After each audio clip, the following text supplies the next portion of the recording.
everybody. Welcome to another episode of the Cloud-Based Mayhem. Many people have asked for Théo De Blic, the master Jedi acro pilot, who has been making quite a name for himself in the last few years, dominating the World Cup scene in acro, and you've seen all his instructional videos, I'm sure, from his hometown near St. Hilaire, and all of his amazing pictures and videos, and probably have seen his column in Cross Country Magazine. He's been writing a column now for the last bunch of months that is just terrific. I'm not by any means a very skilled acro pilot, but I love reading his column. I've gotten a lot out of that. And so in this episode, we talk about that and progression and where he trains and throwing a reserve and a lot of safety stuff, and just this. We had a lot of fun. This was great. I recorded it on my end at midnight. It was very early in the morning for him because he had to get on to training and doing some other things. But it was no problem staying awake and listening to Theo and writing a bunch of notes down. This is a good chat with a good dude who's a really skilled, just amazing pilot. So check him out online, check out his videos. He's got a lot of instructional stuff up, and enjoy this talk with Théo De Blic.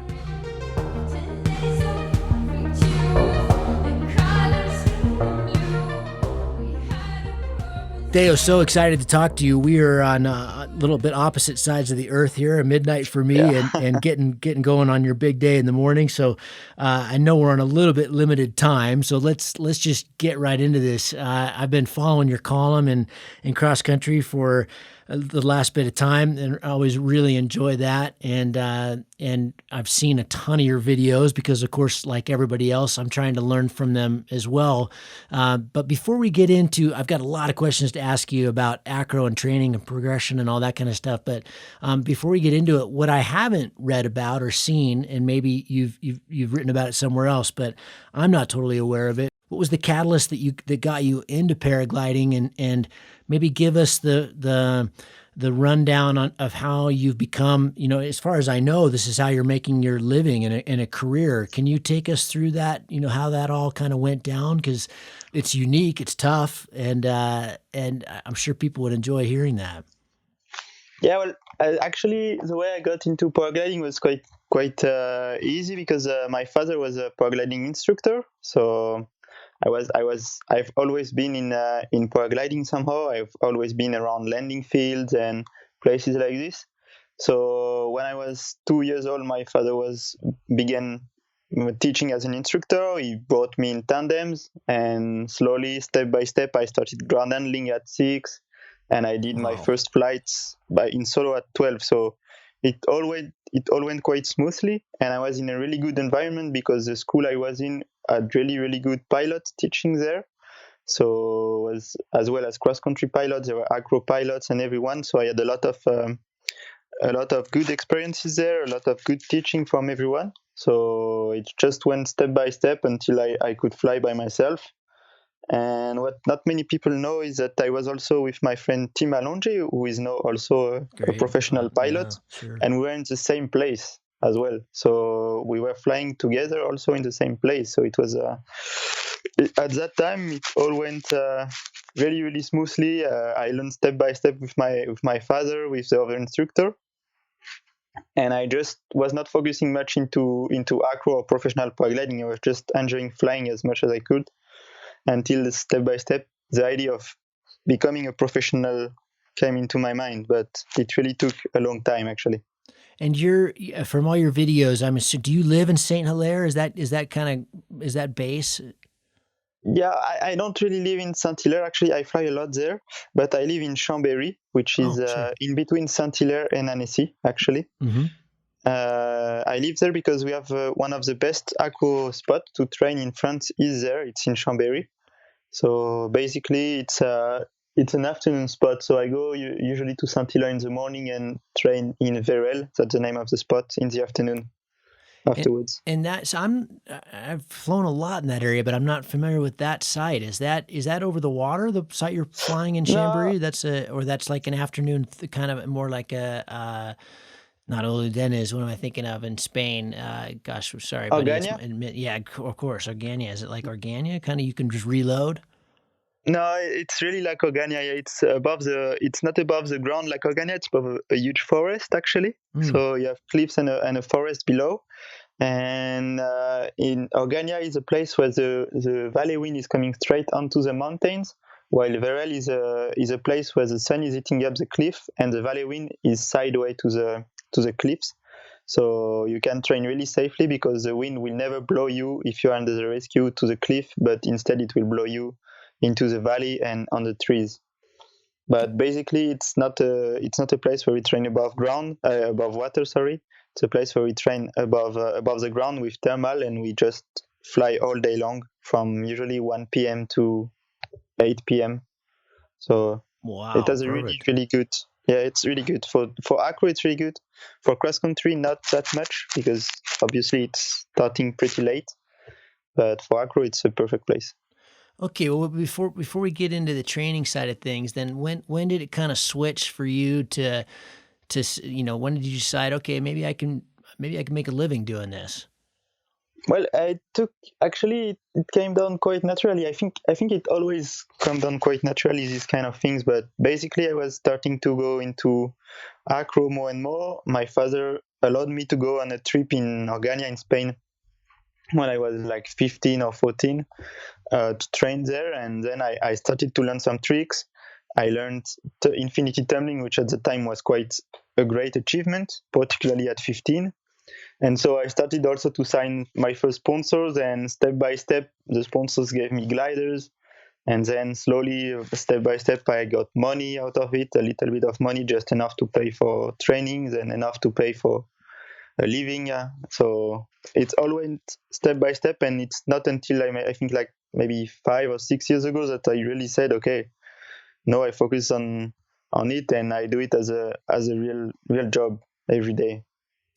And now, so now that you've been kind of doing it and competing for this much time, is it something you see yourself you could maintain? I mean, is it? I don't want to ask too personally, but is it enough money to pay the bills and have a good living? We had Andra Prochaska on about a little over a year ago. It was Okay. maybe even more than that, but he's also doing quite well on the tour and that kind of thing. Yeah. But I think you can't get by just with the winnings. Yeah, actually, we cannot live through the winnings of competitions. The winnings are really small, so it's not enough. But through sponsorship and everything, it's quite enough. I'm living quite well right now in France through the sponsorship and through Gradient and Super helping me out, and I'm making quite a good living out of it, and it's quite stable as well. So now that the whole thing is running. It's really much easier to keep it running than to start it all over again. So it's working quite well. And what about cross country? Do you also fly quite a bit of cross country, or is really your focus just acro? Well, so far the last years it was really much into acro, and since I think 2 years, 2 or 3 years, I've started to fly cross country more and more. But because I'm more interested into the I can fly formats than cross country, so I fly mostly some I can fly tours and cross country, and I can fly because only cross country I have problem to see the point, but I can fly. I really get it, and I really enjoy it. Ah, it's funny that you say you don't see the point. So that's going to be my next question with acro. So I've often done some acro training and nothing like what you guys do, but more just to make me safe for cross country. We always talk about that you guys are Yeah, just the Jedi's when it comes to ground handling and correcting your wing out of crazy situations, of course, which you can get in, of course, flying cross country. But when I've gone to places like Garda or Annecy to train acro, I get quite bored quite quickly. I mean, it's just a very different scene. And you wrote a really good article just recently in Cross Country about managing that. Can you talk about that a little bit? Like when I've gone to like acro competitions and stuff, it's just your flight is over so fast, and you have to go back up, and it's just like you're learning these minutia just over and over and over again, because it really is repetitive, right? To really nail Yeah, a move and get it right and start getting sequences really right, you've got to just practice it over and over and over again. I found that quite tricky, but you tell me about kind of how you've attacked your training. well, obviously there is a lot of ways to train acro, but for me, if I had to train in Garda or in Annecy all the time, I would find it quite boring as well, because always packing, taking the lift again, doing a 1 minute flight, going up again. It's quite tricky and it's quite boring in my opinion. But once you find a cool spot like Ogania or like Verel, where I'm flying now, where you stay all the afternoon in the air and you really are flying, so you never land, you just fly your tricks, then go up again, then fly your tricks, then you really can kind of get the momentum of acro, because it's really, you get the training part. It means that you can really repeat it as much as you can, as much as you want it to, and you can really progress in it. So that's actually my whole mojo in acro, is really to progress. So when I'm training, I want to do everything perfect, and if I don't get everything perfect, I will need to train it and repeat it as much as possible. But obviously, if I want to do this, I need to have a cool spot where I can fly and I can enjoy flying, not do a 1 minute run, then land, back again, take the car up. So it's really all about the place you are in training, the place you are training in, and all about the feeling you get out of it. So for me, it's really about flying rather than just doing runs up and down the mountain. So when you go from a cross country pilot training to do acro, you want to learn the basics. You want to learn how to manage your glider in a tricky environment. While for my side of the things, I want to learn everything about managing my glider in everything, in every way, and even in ways that you cannot encounter while normal cross country flying. And the site that you fly now, I imagine doing the sequences and the moves that are. I mean, even for you, I would imagine more at the difficult end of things. Although you're the master. Do you find yourself in situations that, like, oh gosh? I mean, is this a place where you can safely throw your reserve and be fine? Yeah, obviously, the reserve throwing is kind of a mental thing mostly. I've done it several times, and at least 10 times so far. So right now, I know that I have the experience and the reactivity to quite make the good decision every time I have to throw the reserves. That means that I have all the reflexes ready. So I have kind of in my head like a step by step of what I have to do if I throw the reserve, and I follow it every time I throw the reserve. So I feel quite safe, because when I throw the reserve, I immediately know what I have to do once I've thrown the reserve, and what I have to focus on and everything. So I always feel quite safe, whatever the place I'm in, because I have all this focus on these steps that I know, that I described in the magazine, and I really believe that they saved my life every time, so 100% so far, and it's quite a good ratio. So I always feel quite safe, even in the tricky situation, which happen less and less actually over the time. And are you so that article, for those that haven't read that, take us through those steps, but also remind me: are you using a cutaway system, or in a steerable reserve, or what's your equipment setup first, and then take us through what those steps are. Well, so far my equipment setup is not with a cutaway system. I'm flying a normal system with a Rogallo and a round rescue as a backup. Actually, it's a square rescue as a backup. Basically, I'm not using a cutaway system for just for personal reason. It's because so far I feel really good with my actual system, and I really enjoy it. And for competition, for example, we usually don't fly the cutaway because of the trouble when drying the equipment. Drying a base canopy is quite painful, because then you have to repack it and everything. It takes a lot of time. So basically, we fly normal harnesses with 2 rescues. So for the training, I use it as well, and also because I'm fully confident in my equipment so far. But what I think, my honest opinion is that the safest setup right now is a cutaway for sure. So Okay. if you're starting acro, it's the safest setup. And then take us through, not I realize every rescue, every throw is different, but take us through, your checklist in your head when things go wrong.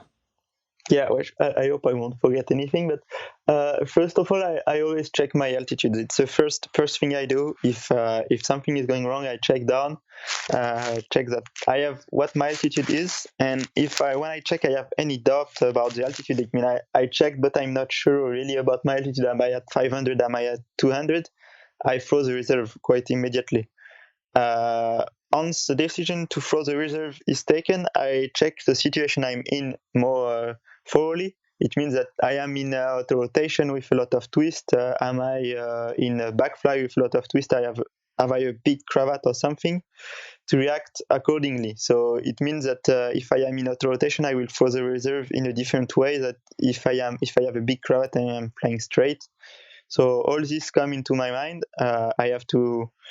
So it all takes like split of a second, obviously, but it's an important decision you have to make. Then once I've checked everything, I go to in the meanwhile I'm going to my rescue handle.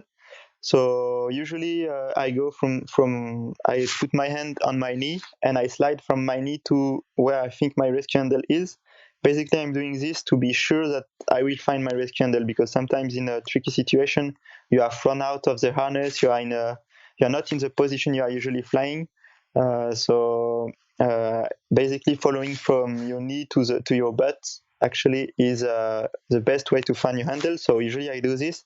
Once I find my handle, I throw it as hard as I can away from me. So I really don't. Some people unscratch it and then throw it. Me, I really usually throw it all the way. So unscratch it and throw it away as fast as possible. And then I just check if my rescue is opening well, because sometimes it's not opening well. So yeah, I have to throw the second one. Obviously, it doesn't happen so often, but it's a really an important thing to check, because some people usually forget that on the rescue it is open, maybe partially open, which means that some part is in the glider or something else. So usually it's important to check this.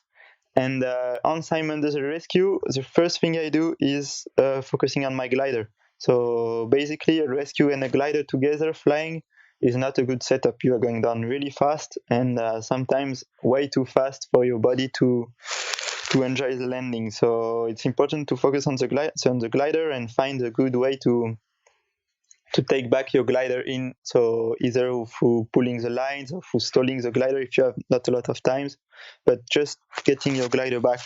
And once you have done this, I focus on my landing points. So basically, if I have a Rogallo, I will try to land front wind. So I will put my Rogallo front wind, or I will try to land in a good spot. Or if I have a run rescue, I will try to see where I'm going to land and to prepare, because with a run rescue you don't control much. But basically, the best way to prepare once I have checked everything and I'm in the good position for landing is just to stand up. And basically in my head, when I'm standing up always before the crash, because if I arrive quite fast I will stand up anyway and put the leg first, because in my head, and it's quite difficult to say it and to think about it, but a leg is way easier to repair than a back, so I prefer to break my legs. So basically I stand up and I prefer to crash on my legs, and then I check the situation once I'm landed. Basically it's all the steps I'm thinking, and obviously in a tricky situation it all goes quite fast in your head, so it's all a blur, but it's kind of all the steps I'm thinking about when I throw the rescue. And so far I've never hurt myself, never broken a leg, and I've always landed in quite good situations. Theo, are you doing something? Let's say you're using your right hand to throw. Are you putting both toggles in your left hand to try to keep your wing from uh, let's say you've been in an auto rotate situation, but you were able to kind of stop it. But you've got a big cravat, like it may go into it again, or it may to keep it. What I'm trying to say is, are you doing anything to try to keep it from shooting, or doing something else when you go for Yeah, that for sure. reserve? Yeah, for sure. It's really important. Well, if you are in auto rotation, full auto rotation, then you should focus on throwing the rescue. But in any other situations where you have the glider under control, you have to keep the glider under control because you never know what could happen once you throw the rescue. So it's important to keep both toggle in one hand and to throw the rescue with the other one, of course. I'm also using a term that some people might not be familiar with. Can you describe auto rotate?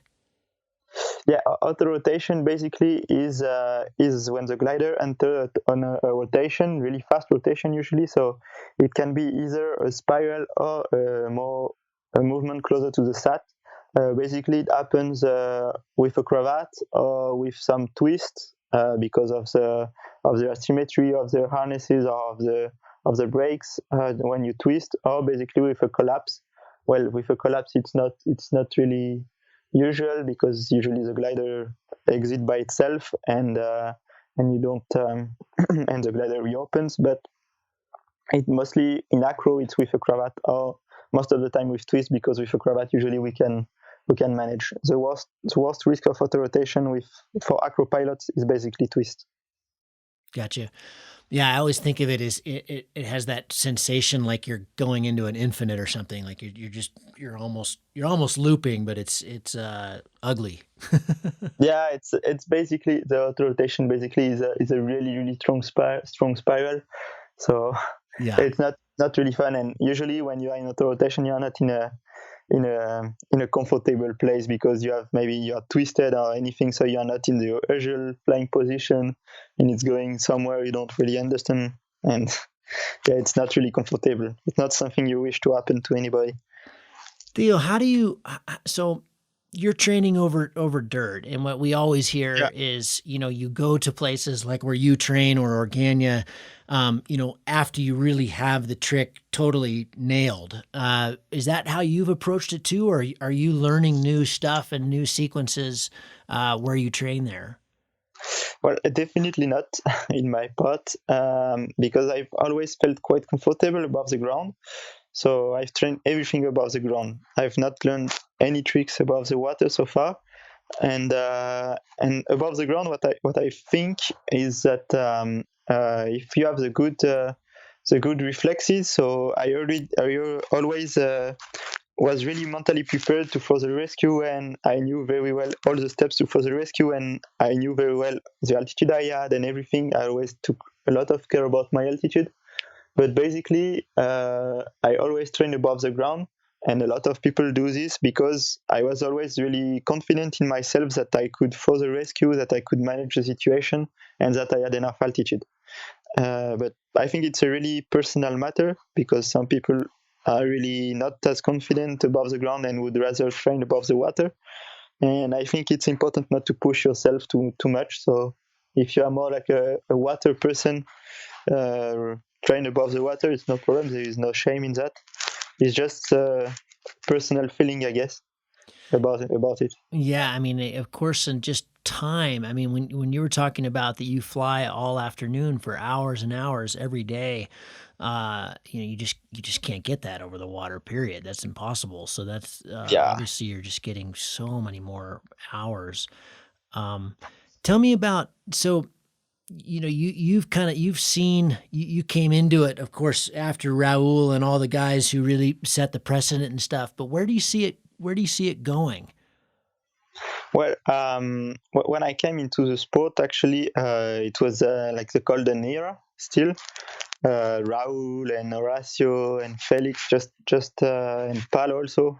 It was more the era of Pal was starting when I came into the sport, but a lot of tricks were coming in, and the first professional pilots were arriving into the sport because so far before I don't remember a lot of professional pilots, and so so far I've seen the sports grow because right now when I started, acro was really only for acro pilots. It means that people were starting acro and they were really focusing only on acro, and it was really something like you didn't take so lightly, to go to perform an acro run.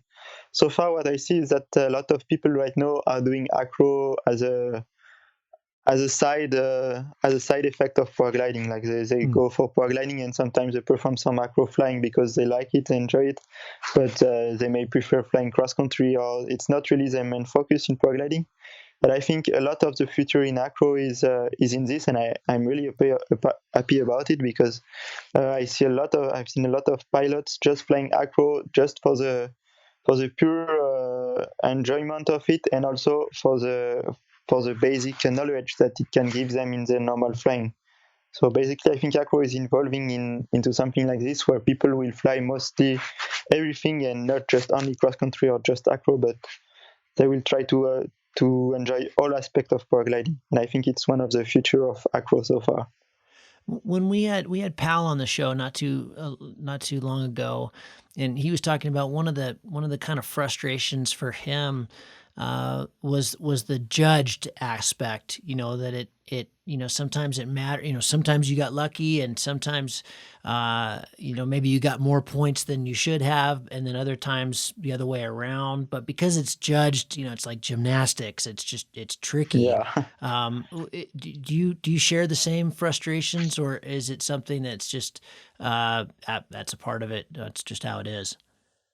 Yeah, I think every competitive acro pilot will tell you the same. It's really frustrating, but obviously you cannot do anything about it. But it's a judge sport, so first of all, nobody is seeing what was your performance the same way. I mean, the judges will all see it personally, on whether they like it or not. It's really an emotional sport. I mean, either you touch emotionally the judges and they will give you really good point, or you didn't, but still you performed well, but you will get less points than the one after you who did as well as you, but just maybe the judges was more receptive. So it's really frustrating for everyone. But as Paul said, it's sometimes you are lucky, sometimes you are not lucky, and that's the way it is actually. At the end of the day, on one competition, the best pilot might not win, but on the whole tour, on the whole circuit, on 3, 4, 5 competition, at the end, normally the best pilot should come up first. Should be. Theo, what's the for the not the level that you guys are at in comps and flying comps, year round, but just people that you want to see. They're excited about flying. They want to become a really good pilot. They want to make sure they get X. What is that X? What are the foundational skills that you see maybe a lot of cross country pilots missing? Well, the main fundamental skill that many cross country pilots are missing is the full stall part. Well, if you the main part they are missing is the rescue part, because I see a lot of cross country pilots not able to throw the rescue correctly, and sometimes not even thinking about the rescue, which I think is the one thing acro is teaching you. But in the really technical part of paragliding, I think the full stall is something that a lot of pilots are missing or are misinterpreting, because I've seen a lot of pilots going to SIVs and telling me afterwards, yeah, full stall, no problem. I've done 3 in SIVs, and they've never got the guts to perform it above ground again, or got the confidence to perform it again. So for me, it's not managing full stall. And I think when you are a cross country pilot, you will go into situations where you will get sometimes cravat, you will get in difficult situations, and you should be able to stall your glider like just without thinking. It should be an automatism, and I think a lot of cross country pilots so far are missing this automatism.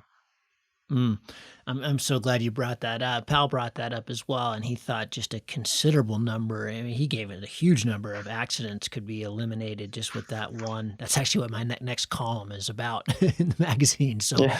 I'm glad you brought that up. What other ones? One of the things that I hear come up on the podcast from other pilots quite a bit, a lot more of the cross country guys too, but like wingovers.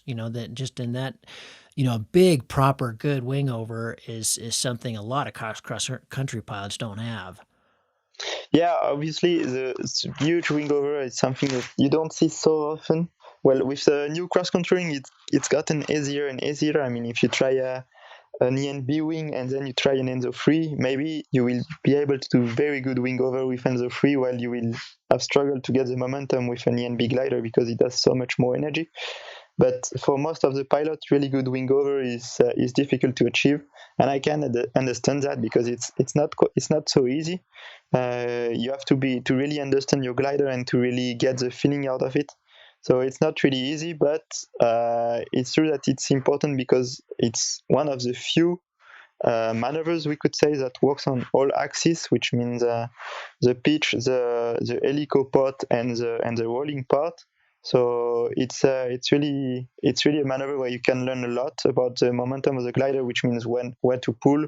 You have all kind of way to do wing overs. There is all the pitch down when you are going down and going up, when you can pull, when you cannot pull, the control of the outside tip for it not to collapse and everything. So it's a really interesting school of paragliding wing overs, but still, in my opinion, full stall stays the main problem in nowadays paragliding cross country pilots. Okay.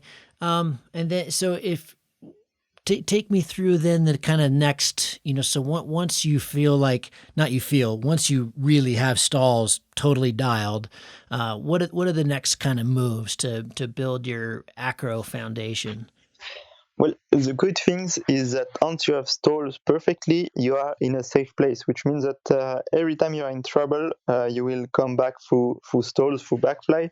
So basically, it opens to everything. So after stalls, usually what I'm focusing on is spins and helicopters, because it's first of all, it's something that can happen while flying, so it's always useful to be used to this feeling. But it's also a really fun trick to perform. So after stall, I would think the next step is helicopter. Okay.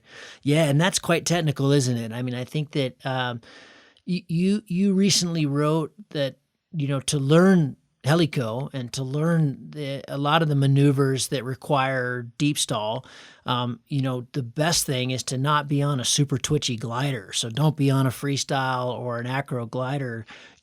Get a nice B. Can you talk about that a little bit more? Yeah, basically, the helico is one of the most technical tricks. It's not the most hardcore or the most dangerous, but it's one of the most technical because it all comes down to a really precise control of the glider. You are in a really precise situation, so you have to be a really strong control of the glider, and it's more difficult to have this control with a hardcore acro wing or even with a freestyle wing, because it's really more sensitive in the backfly, in the deep stall position, while an ENB wing allows you to have a much more huge margins of error.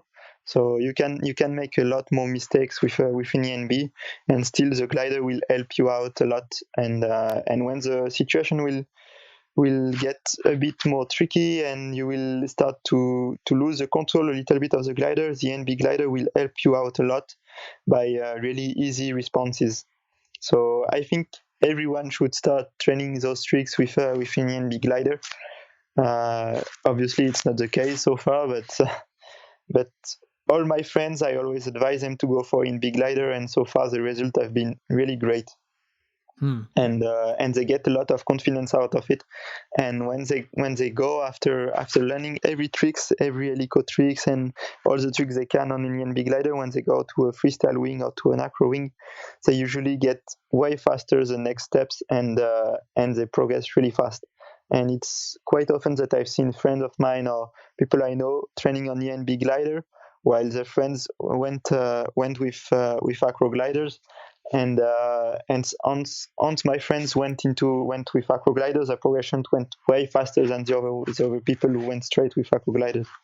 So I think it's kind of feels like a backward step when you want to go to acro to take an ENB glider, but you will find it really good way to progress, and it will be way faster for you once you get it, I think.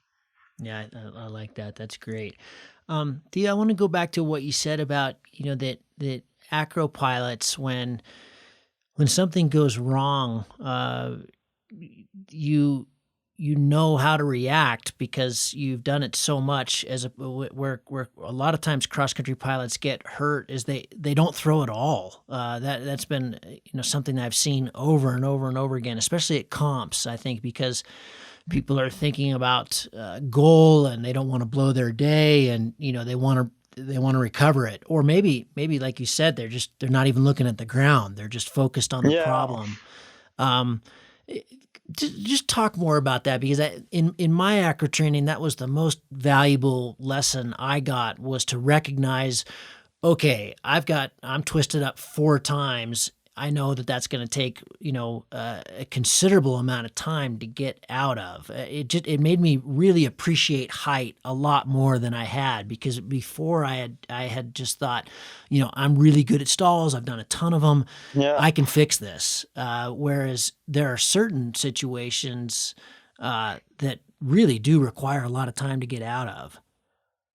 Yeah, wait, basically, when you are flying acro, when you go for an acro run, you always think about the possibility to throw the rescue. And that's what a lot of pilots are lacking, is that an acro pilot, even flying cross country, will always have in his mind that it's possible to throw the rescue, and it's also no problem to throw the rescue. I mean, there is no shame in throwing the rescue. There is no personal failure in throwing the rescue. Sometimes it's not such a personal failure to just admit that you have been bested by the element so far. So far it's quite important. I think it's a big lesson, and basically it's just come down to just admit that you cannot do anything more. So sometimes it's just because you are too low. Sometimes it's just because the incident just outpass your skills, But in my opinion, that's what a lot of pilots should just mentally train. It's that, okay, so maybe on this flight I will have to throw the rescue, and if this has to happen, then I will throw it. It's just mentally. Actually, there is no much skills to throwing the rescue. It's just a mental preparation, I think, and I think a lot of cross country pilots doesn't have this, because for them it's kind of shameful to throw the rescue because of a cravat or of a twist, or of just pushing the bar too much in turbulences and getting the collapse. And I don't know, they are ashamed, or maybe they are just more scared of the landing with the rescue than the landing with the glider. I don't know, but basically it's one skill that acro can teach everyone, and not only acro, but you can teach it yourself without flying acro, just by thinking before flying that maybe it could happen, and if it happens, then you will be ready because you already knew that it could happen, basically. I like that. Maybe, like we learn to always reach down every flight and put our hand on the toggle to just get that muscle memory. You talked about going out to your knee and over, creating that muscle memory, but maybe creating the muscle memory of just acknowledging that this might be the day. Yeah, basically, if you think it's a possibility, when the possibility arrives, you are much more prepared because you already thought about it, so you won't hesitate. While if it never crossed your mind that it's possible to throw the rescue, it won't be the first thing that pops into your mind in case of trouble. And basically, everyone is, I think, in paragliding, a lot of people are optimistic people. I mean, to go flying by yourself, you must be quite optimistic and quite confident in yourself. But basically, too much optimism is not so good. So I think sometimes it's good to just admit that it won't just fly by itself. The glider won't recover by itself, and that you have to throw the rescue. And basically, the only way is to be prepared to do it. I like that.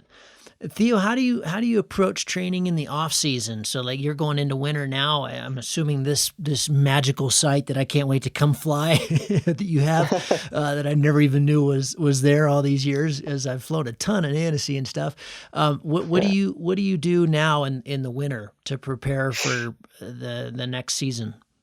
Well, so far winter started since quite a long time in France, at least 2 months, and now it will be getting to an end soon. But basically, I'm still flying as much as I can. I'm trying to find the conditions, but just doing runs, so not with thermal activity with the cars, so going up and down and with cable cars.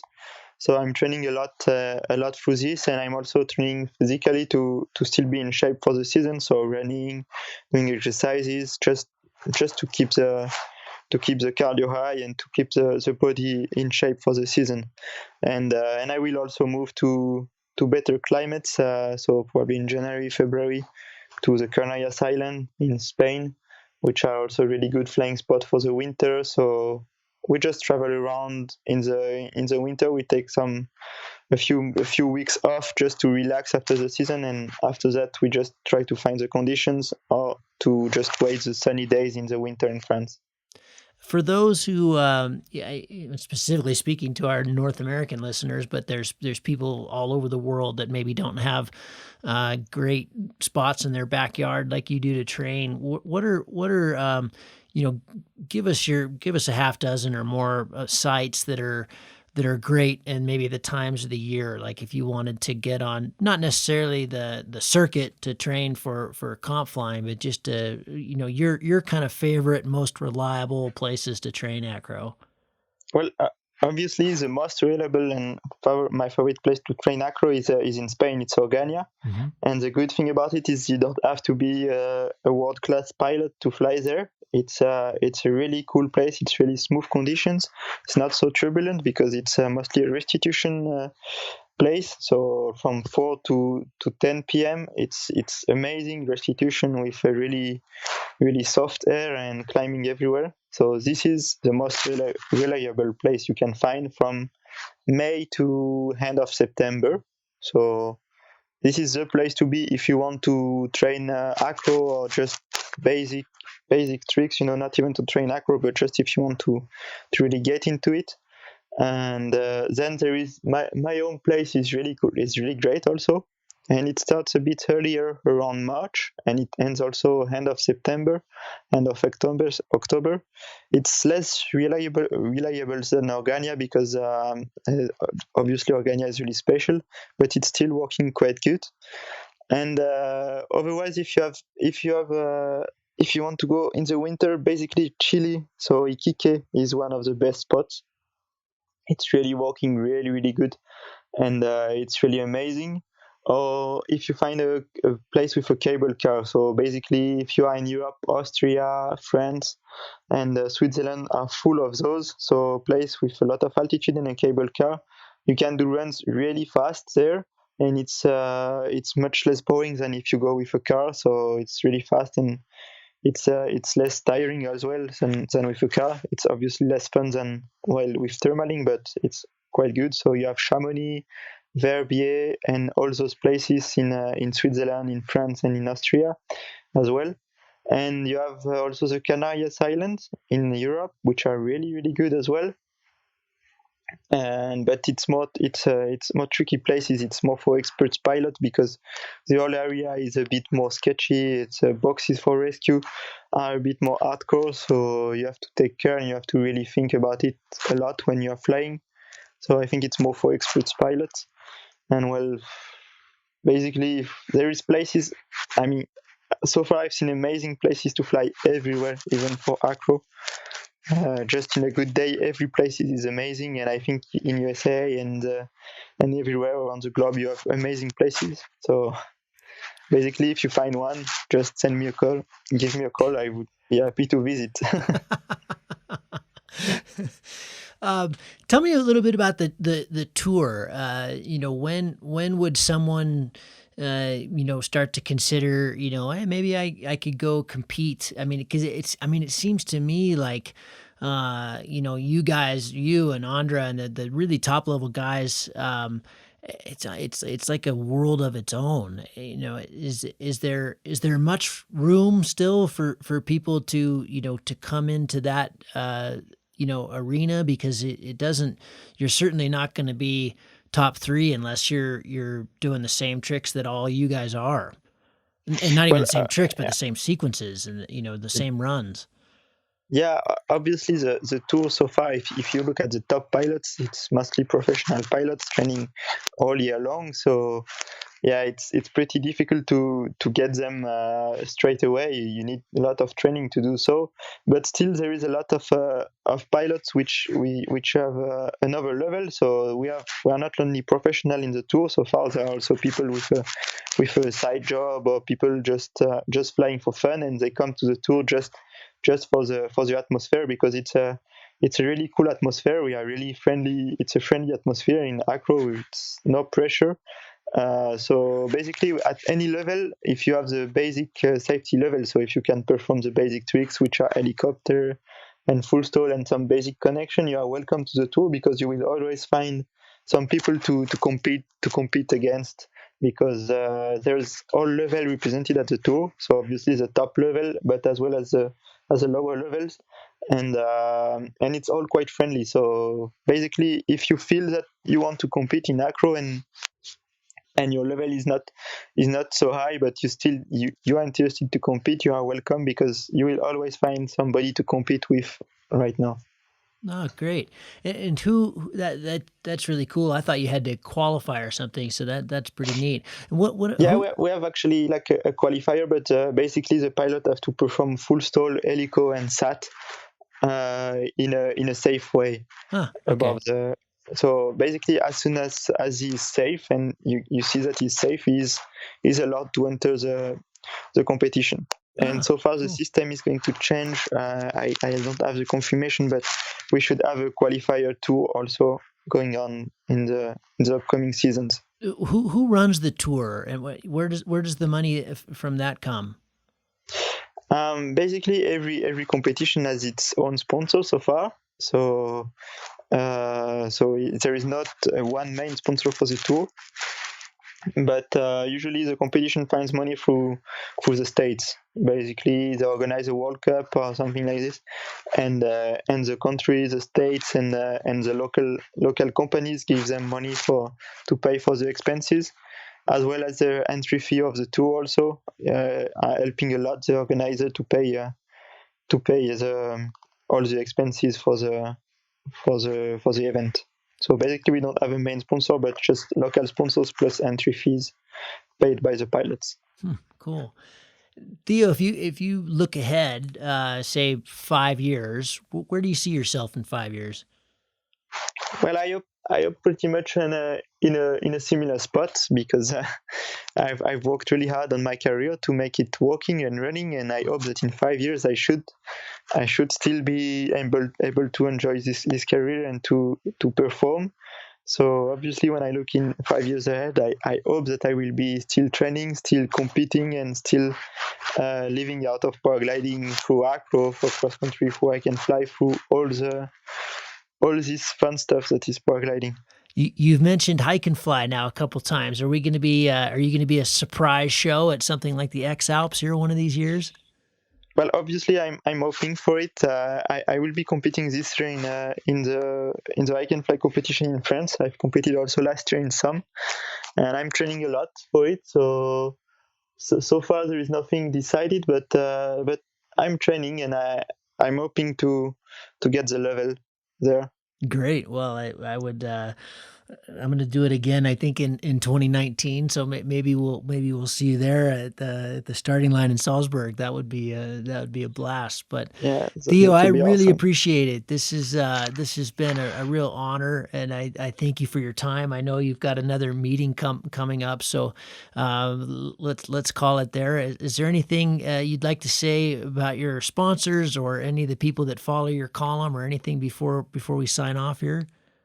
Yeah, obviously, first I would like to thank everyone who follows the column, because it's been a first for me this season to write the column, and I've got really really nice responses through it. And if people have questions about the column or have suggestions, I'm open to suggestions, because it's quite a fun stuff to write, and I'm really enjoying it. And I hope that everyone is finding my advices and my column interesting and helpful also. And last of all, I would like also to I would like to thank my sponsors, because as an athlete I cannot live without them, and they are like my main support there, and they help me out in many ways other than financially, but also helping me out in my daily life through their product and everything. So it's something we don't say enough, but as an athlete, we are totally dependent on them, and it's really nice to see that they are there to support us. So mainly Gradient, Super, and all the paragliding industry supporting us. So we are there helping. They are helping us out all the time, and we need to thank them for it. Great. Thank you. I do, you know what, before we sign off, one more question. I'm sure a common friend of ours, Jean-Baptiste Chandelier. Do you have any, he's been putting out these amazing films for all these years. And he and I keep missing each other on potential projects doing together. Of course, I'm more cross country, but we've also done some really fun film projects. Do you have anything planned with him in the future? Are you guys friends? No, yeah, we are friends for sure. We know each other, and we see each other quite often, because obviously it's a small world, and we are friends. But we don't have any project together, because obviously so far we have been in different areas and with different sponsors. So it's always difficult to create things with different sponsors. But I really enjoy his work, and so far I think he started some vlogs, which I really enjoyed. His last vlog was really nice, and it was a new approach for him, and it was really nice. And it's really nice to see him doing such nice work. I think it's making really good promotion for paragliding globally. Yeah, because really it's easy to see that it's a nice sport, and he really enjoys what he's doing. And for me, it's the main thing is to just enjoy what you are doing. So JB is really showing it, and it's really nice. Fantastic. Great. Theo, thanks so much. I'll let you get off to your other meeting. I really appreciate it. And also, for those of you who aren't aware of it, please check out Theo's column in Cross Country. It is absolutely fantastic, whether you fly acro or not. It's really terrific. I appreciate the effort you're putting into that, Theo. It's great. And thanks. Thank you. I appreciate it. Yeah, thank you for the opportunity, for the nice talk. I really enjoyed it. It was really nice. Great. See you later, buddy. Yeah, see you later.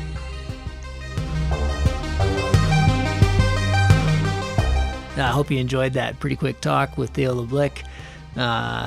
Fantastic to hear all his thoughts about acro and training, and how we cross-country pilots can learn from acro and get a lot safer. Hope you enjoyed that. If you are getting something out of the show, or this one, or one of the previous episodes, or if you're just discovering the show, there's a whole bunch of hours and hours and hours of awesome content back there. Go back and dive deep into some of those other shows. Just a ton of fantastic advice. And if you are enjoying it, I'd like to put this out there. Think of it like a magazine subscription or something. All we ask for is $1 a show. You can find those links to support the show on cloudbasemayhem.com, either through PayPal as a one-off, or you can sign up to kind of set it and forget it through patreon.com/cloudbasemayhem. But this is, we're not using sponsors to support the show, because I hate having to do all that announcing in the beginning. And I know everybody just fast forwards through it anyway. So this is a listener-supported podcast. You are what makes this possible, and we dig bringing it to you. So send us $1 a show. We really appreciate it, and we'll see you on the next one. Cheers.